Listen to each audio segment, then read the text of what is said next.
Continuamos, mis hermanos. La semana pasada estuvimos estudiando un poquito el tema de la impaciencia y de la irritabilidad. Y el tema que hoy viene es bastante ligado a estos dos que nosotros vimos la semana pasada. Pues hoy vamos a ver el pecado de la ira. Y quiero mencionar rápidamente lo que dijo un escritor llamado Robert Jones con respecto a la ira. Dice: la ira es un problema universal. Está presente en todas las culturas y todas las generaciones la han experimentado. Nadie puede aislarse de su realidad o ser inmune a su veneno. Invade a todos y destruye nuestras relaciones personales más íntimas. Es un componente inherente de nuestra naturaleza caída pecaminosa y tristemente, dice, esto sucede en nuestros hogares y en las iglesias cristianas. Calza incluso con lo que nosotros vimos la semana pasada, que por lo general es a nuestros seres queridos, a nuestros seres amados, ¿verdad? A los que no les tenemos paciencia, ¿verdad? Con los que nos irritamos fácilmente por cualquier cosita que hagan que no sea conforme a lo que nosotros esperamos de ellos. Entonces con ellos sí nos airamos rapidito, ¿verdad? El niño tira el vaso y chiquito ya tiró el vaso. En la casa lo disciplina, en la casa hablamos, por torpe lo botó. Otro caso puede ser, y de los que tocamos la semana pasada, es: papi, ¿no le expliqué ya más de una vez eso? Dime, mami, ¿cuántas veces le tengo que decir que esto se hace así? Muchas veces pasa llegan los papás, las mamás que no saben utilizar esos teléfonos muy contemporáneos o con mucha tecnología, y ellos se pierden. Y entonces nos piden ayuda y vuelven a llegar. Es que viera que otra vez volví a bloquear esto y que no. Es que no toque. Y nos irritamos fácilmente con esas personas que nosotros tanto amamos. La esposa, por ejemplo. Ya yo no le he dicho, como ya 20 veces, cómo se hace eso. Yo le he explicado ya un montón de veces aquí en la casa que eso se tiene que hacer así o así. ¿Cómo es posible que los frijoles una vez más estén duros? No sabe ponerle el tiempo para cocinarlos. Y comienza, ¿verdad?, una discusión ahí por una cosa pequeñita. Nos acaloramos en ese momento, nos irritamos, nos impacientamos y eso nos lleva a la ira, al enojo pecaminoso. Pero, ¿qué es la ira? Alguien podría decir aquí: la verdad, mire, yo no sé qué es la ira en sí, o yo no sé explicarla concretamente o claramente, pero sí puedo identificarla, sí sé reconocerla cuando yo la veo, o sé reconocerla especialmente cuando me la dirigen a mí. Dice el hermano Jerry: en mi diccionario dice que la ira es un sentimiento de desagrado acompañado de antagonismo, o sea, rivalidad, pleito, lucha, un enfrentamiento. Agreguémosle lo que vimos el domingo a esto, que la ira va acompañada entonces de palabras, emociones y acciones pecaminosas que buscan ofender, que buscan humillar, que buscan herir al objeto de nuestra molestia, al objeto de nuestra ira. Ahora, mis hermanos, este tema de la ira es bastante grande, es bastante amplio, y obviamente no vamos a poder cubrirlo por completo. Y lo que vamos a hacer es centrarnos en lo que es la ira pecaminosa, ese enojo pecaminoso, pero antes vamos a considerar esa ira justificada para ser por lo menos justo en mencionar esta parte, porque pueden haber preguntas. No, pero sí hay ira que es correcta. ¿Y qué hay de Efesios 4? Podría decir alguien, ¿verdad? ¿Qué hay de Efesios 4, David? Entonces vamos a cubrir un poquito de esto rapidito. ¿Cómo nos vamos a dar cuenta nosotros que hay una ira justificada? ¿Cuándo sabemos que es buena o no? Bueno, la ira justa, por decirlo de una manera, surge cuando nosotros tenemos una percepción correcta de la verdadera maldad. O sea, cuando nosotros tenemos una percepción correcta de la violación a la ley moral de Dios. ¿Qué era violar la ley del Señor? El pecado. Entonces, cuando nosotros tenemos una percepción correcta del pecado, es en palabras más sencillas, ¿verdad? Esa ira justificada es cuando usted odia, detesta, abomina el pecado, porque viola la ley moral de su Dios precioso. Entonces, si ustedes ven, la ira pecaminosa es un odio contra el Señor. El objeto de la ira pecaminosa es Dios y un odio contra el Señor, un desagrado contra lo que el Señor hace. Pero esa ira o enojo justificado tiene como objeto odiar el pecado, ¿verdad? Detestar el pecado y apartarse de él. Traigo un ejemplo.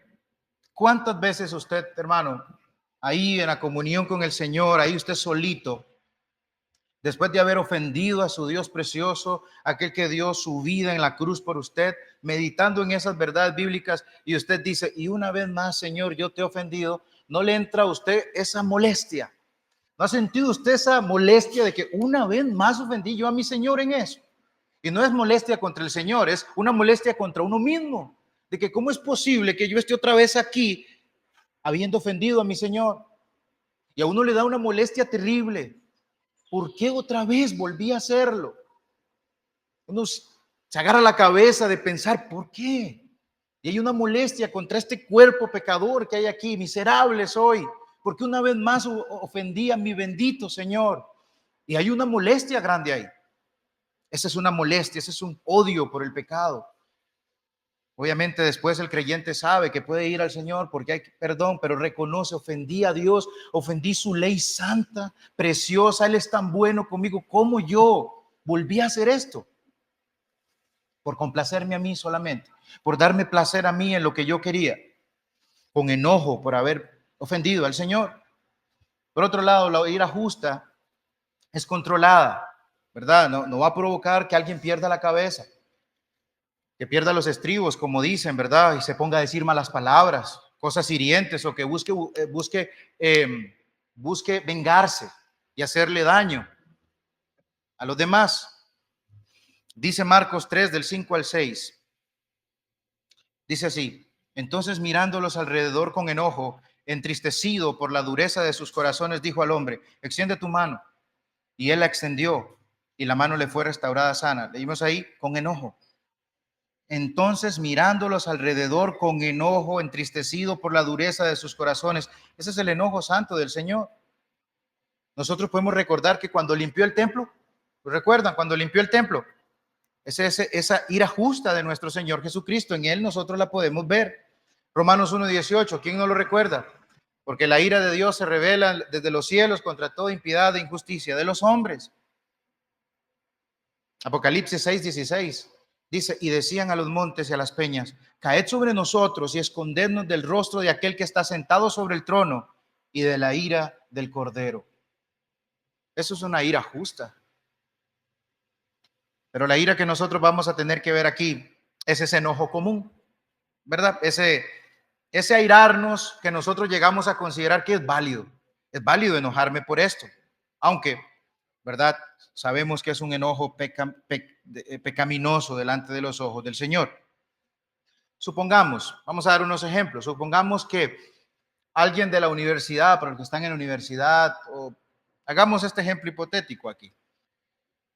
Alguien de la universidad va a hacer un trabajo con nosotros, ¿verdad? Tenemos que entregar el trabajo tal fecha. Nos toca entregar con esa persona ese trabajo, ¿verdad? Día tal. Pero resulta que a la otra persona se le olvidó llevar la parte que le correspondía. Y ya estando ahí, listos para la exposición, a la persona se le olvidó esa parte. Sentimiento, lo mato.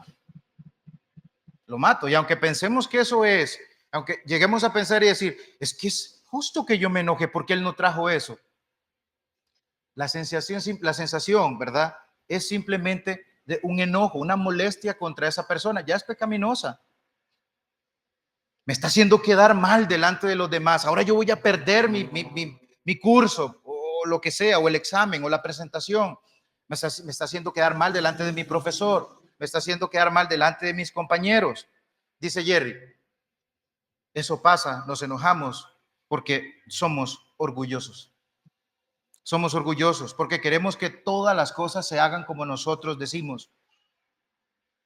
Queremos que todo se haga como nosotros lo haríamos, como si nosotros fuéramos perfectos para hacer las cosas. Entonces, cuando no se hacen las cosas como nosotros decimos, como nosotros esperamos, explotamos, ¿verdad? Muchas veces nosotros no decimos las cosas, pero nos las guardamos.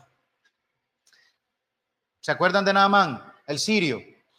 Naamán quería ser sanado con pompa. Si ustedes lo leen en 2 Samuel 5, Naamán quería ser sanado con pompa. Lo pueden leer ahí. Pero ¿qué pasó con Naamán? Le ofendieron su orgullo. ¿Y qué pasó? Se fue enojado. Se fue enojado. ¿Qué pasó también con Amán en Esther? ¿Qué hizo Mardoqueo? Mardoqueo no se quiso inclinar, hacerle reverencia. ¿Y qué pasó con Amán? Se llenó de ira al ver que no hacían lo. Le ofendieron su orgullo. Si alguien dice un chisme de nosotros a nuestras espaldas, nos enojamos porque está dejando en mal mi reputación. Está dejando en mal lo que soy. Entonces exploto en molestia. Me enojo.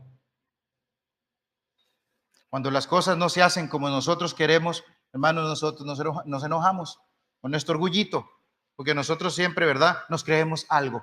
Siempre nos creemos algo más de. Ustedes han visto a los niños, ¿verdad? Cómo se enojan. Ejemplito, ponen una torrecita, están armando una torrecita ahí en la casa y la botan, se enojan. Se le cayó la torre, tanto que me forcé haciéndole y se enojan. O pasa al hermanito, ¿verdad? Y le bota la torre y se enoja contra el hermano porque le botó la torrecita que estaba haciendo y hacen el berrinche, ¿verdad? Quitemos un momento la mirada de los niñitos y mirémonos a nosotros. Porque cuando algo no sale como nosotros decimos, o algo no se hace como nosotros lo planeamos, nosotros nos enojamos y solo nos falta hacer el berrinche que hacen los niños. Igualito. Solo nos falta hacer el mismo berrinche. No salen las cosas como yo digo, no las hacen como yo quiero y llega ese enojo. Y en la misma iglesia también va a pasar, ¿verdad? Alguien va a querer que las cosas se hagan como él o como ella dice.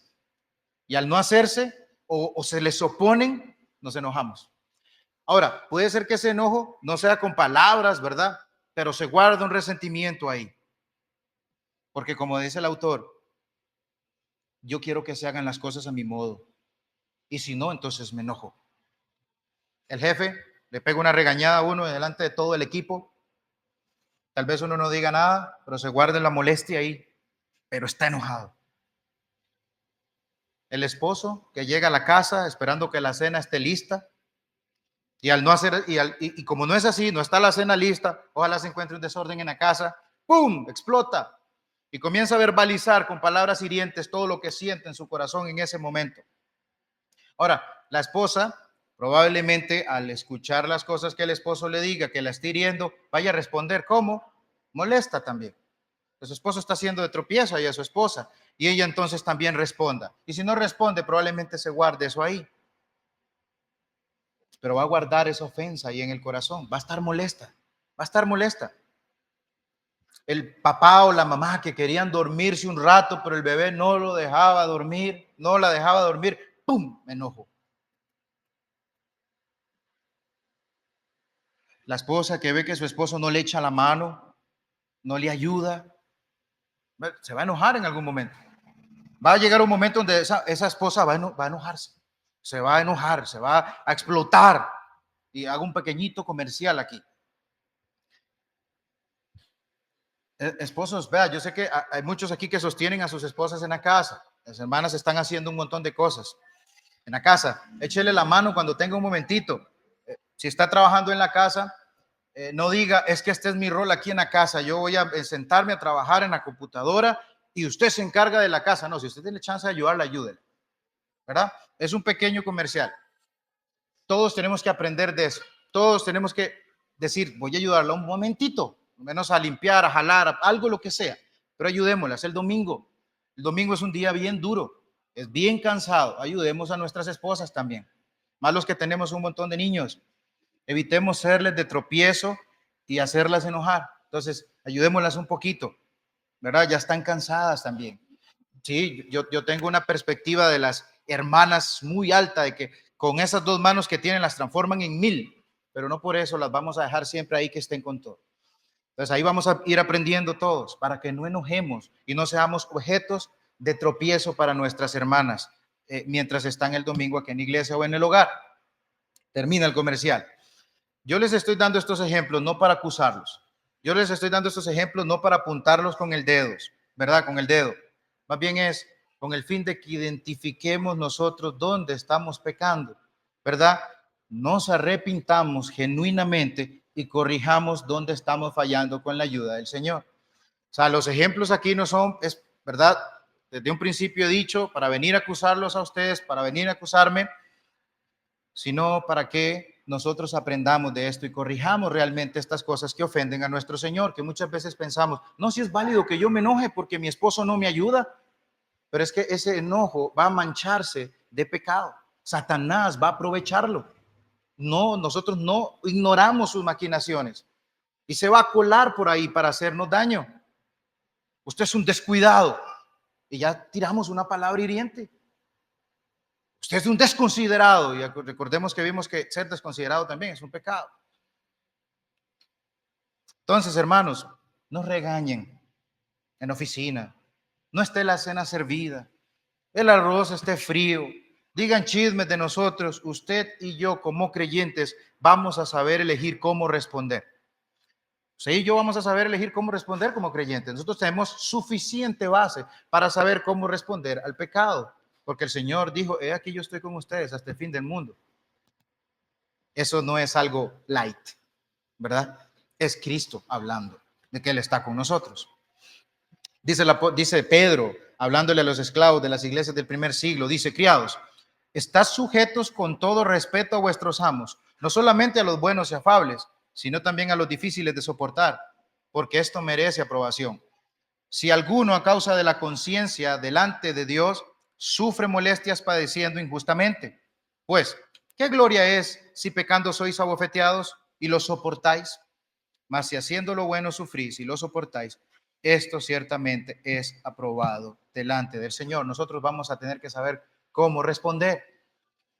Y les dije la vez pasada, dejó el plato ahí. Usted decide si usted quiere armar un pleito de días o lavar el plato que le va a tomar 2 minutos. Usted elige, porque como creyente tiene que sopesar las cosas. Preguntémonos, cualquiera que sea la situación que nos quiera llevar a nosotros a enojar, a perder nuestros estribos, preguntémonos esto, ¿cómo quiere Dios que yo responda a esta situación? Señor, ¿cómo lo glorifico yo a usted en este momento? ¿Cómo aprovecho este momento y le saco el jugo para conformarme más a su imagen? ¿Cómo? ¿Cómo hago? Arles la vez pasada nos decía cuánto hay que memorizar las escrituras, ¿verdad? No solamente para venir a recitar aquí el pasaje, sino, hermanos, como también vimos aquí en estas lecciones, tener nuestra alacena llena de palabra del Señor para cuando venga un momento sorpresa que nos quiera hacer daño, saber cómo responder. Nosotros, mis hermanos, tenemos que ser realistas, porque en momentos del calor emocional, esas preguntas, cuando estamos nosotros ya en ese furor, esas preguntas puede que no aparezcan nunca. ¿Cómo hago, Señor, para glorificarte? Porque somos sentimentales. Entonces, en ese momento lo que queremos es decirle a esa persona cuánto lo detesto y cuánto enojado estoy con él o con ella. Pero sí tenemos que buscar tener ese hábito de mantener nuestra mente en el Señor. Pueden leer incluso Filipenses 4 y crear ese guarda ahí, que es nuestro Señor para nuestra mente. Memorizar la escritura, buscar en todo momento llenarnos de la palabra del Señor para que sepamos cómo pensar en todo lo bueno, en todo lo justo. Porque por lo general nosotros cuando tenemos un momento de molestia, nosotros lo que hacemos es explotar. Es como cuando le quitan a la granada el seguro, ¡boom!, explota. Nosotros tenemos que reconocer que nosotros somos impacientes, que nos irritamos y que explotamos en enojo de vez en cuando, probablemente a menudo o probablemente siempre. Y pecamos. No tenemos nosotros dominio de nosotros mismos y nosotros necesitamos controlarnos.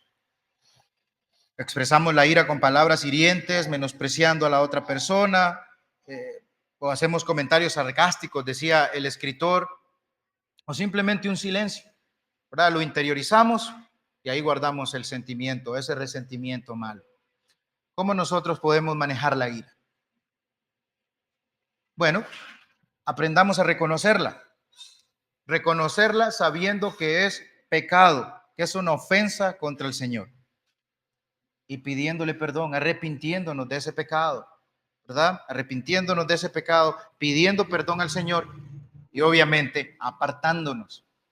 El que los confiesa y se aparta alcanza la misericordia del Señor, dice Proverbios 28:13. Pregúntese también, ¿por qué es que yo me enojo tanto? ¿Fue por mi orgullo? Nadie a mí me tiene que pisotear, nadie a mí me tiene que humillar. ¿Fue por mi orgullo o mi egoísmo? Todo tiene que hacerse a mi manera. Si no se hace a mi manera, no me gusta. Como vimos también en otros capítulos de este estudio, confiemos en que el Señor es soberano, un soberano absoluto en todas las cosas que suceden en nuestras vidas, sean buenas o sean malas a nuestro parecer, porque Dios todo lo hace bueno, según dice Marcos 10. Y que esas situaciones que nos pueden llevar a nosotros a reaccionar airadamente, ¿verdad?, contra el Señor, sepamos nosotros identificarlas. Ahora, yo no sé si ustedes han escuchado, yo sí, testimonios de hermanos donde ellos decían que ellos tenían una molestia contra el Señor, estaban airados, enojados contra el Señor, ¿verdad? He escuchado eso en testimonios de hermanos creyentes que una vez estuvieron enojados con el Señor y que ahora, pues obviamente no, están agradecidos por la salvación que les ha dado. Pero también he escuchado esto yo de la gente de afuera y se basan en esto, bueno, aunque hay otras cosas más. Dicen, hay demasiada maldad y violencia en este mundo. Entonces, ese Dios que usted dice, ese Dios no existe, ese Dios es un Dios malo, yo por tanto entonces lo odio, porque es un Dios malo. Sí, ¿por qué tantos chiquitos sufren? Entonces yo llego y odio a ese Dios. Es más, ni creo en él. Otros piensan, ¿verdad?, que Dios les ha fallado. Sí, Dios está en mi contra. Hasta llegan a decir, Dios me abandonó a mí cuando yo más lo necesitaba. He escuchado eso. He sentido otros, y este lo ponía el escritor, dice, he sentido que Dios me ha golpeado cuando yo había decidido realmente depender de él. Pero no, como no pasaron las cosas como ellos querían, ¿verdad? Condicionan a Dios. Dios, yo te sigo si tal cosa. Si Dios usted me quita el fumar, yo lo sigo a usted. No pasa, entonces siguen en su pecado. Dicen, es que yo le pedí a Dios que me quitara dejar de fumar y como no me lo quitó, y así vamos con otro tipo de cosas. Es que Dios no sanó a mi hijo. Es que Dios no sanó a mi hija y mi hija murió, mi hijo murió. Entonces, por lo tanto, tengo una molestia contra el Señor. No es Dios el autor y el dador de la vida. Pero obviamente son personas de afuera, no conocen estas cosas. Pero como no pasan las cosas como ellos quieren, ¿verdad? Se enojan. A mí eso me lleva a recordar Romanos 9:20. Vamos conmigo a Romanos 9:20.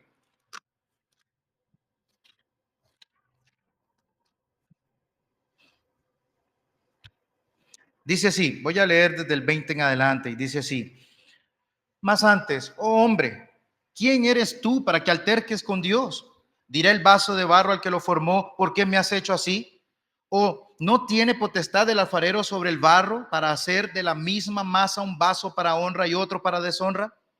¿Y qué? Si Dios, queriendo mostrar su ira y hacer notorio su poder, soportó con mucha paciencia los vasos de ira preparados para destrucción, y para hacer notorias las riquezas de su gloria, las mostró para con los vasos de misericordia que él preparó de antemano para gloria.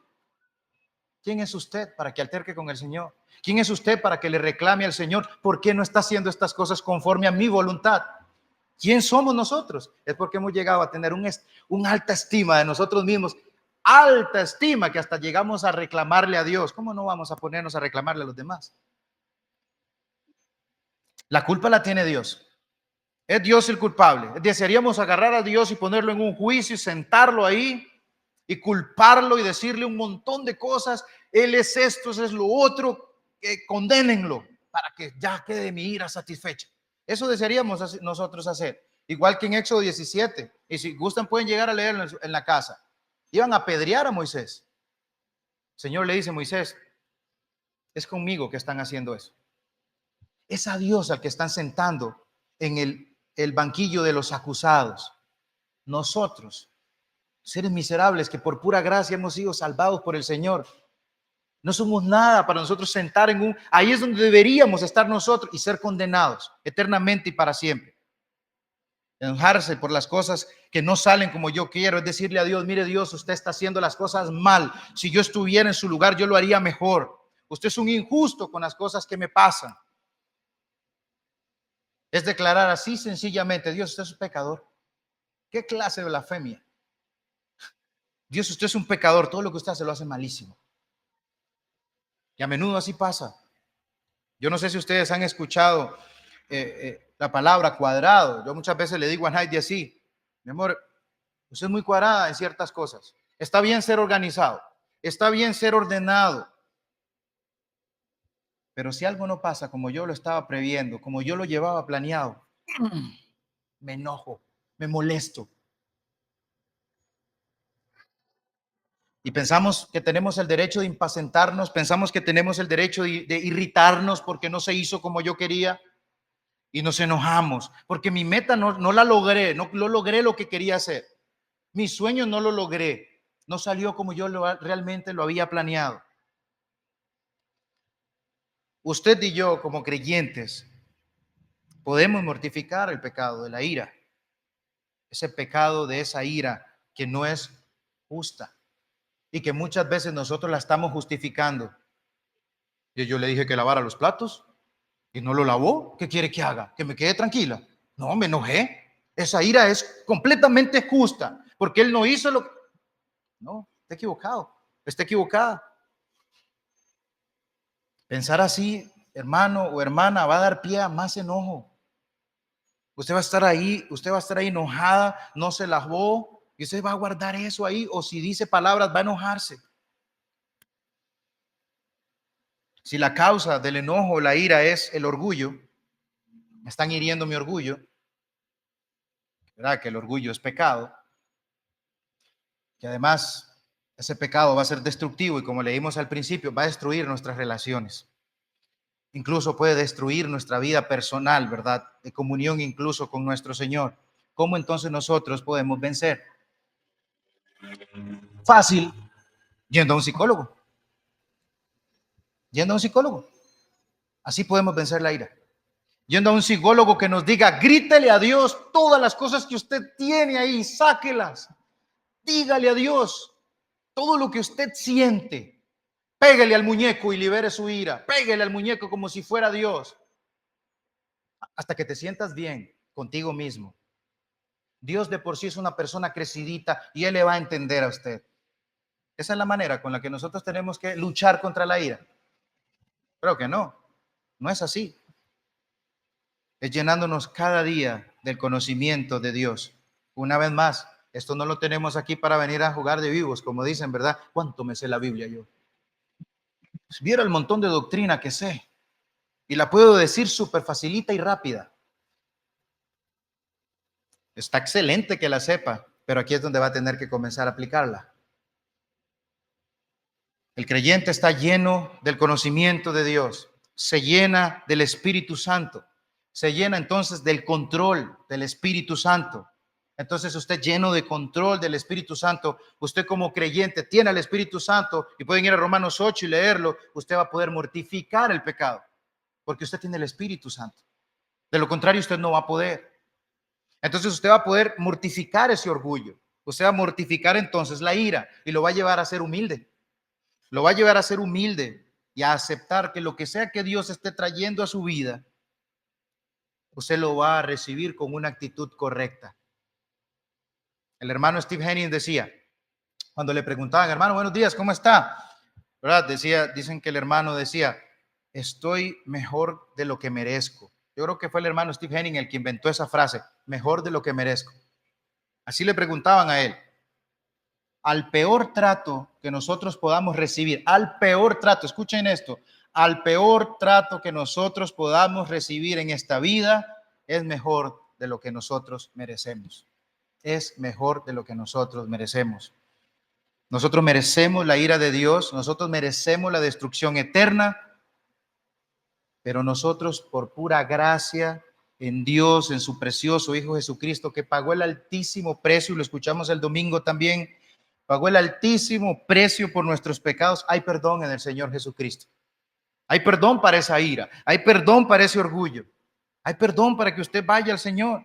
Por eso yo me insto y le insto a usted, mis hermanos, a que acudan a Dios en arrepentimiento. Como dice Efesios, que no se ponga el sol sobre nuestro enojo. Rápidamente vayamos al Señor, pidámosle perdón por nuestro pecado, que nos dé ese arrepentimiento genuino para que podamos experimentar una vez más entre todos, como siempre que pedimos perdón al Señor, la pureza de esa sangre preciosa de Cristo limpiándonos. Sangre que derramó en una cruz por usted y por mí, allá en el Calvario, sufriendo para perdonarnos esos ataques de ira que nosotros muchas veces justificamos. Mis hermanos, hasta aquí con esta lección número 15 y nos vemos el siguiente domingo si Dios lo permite.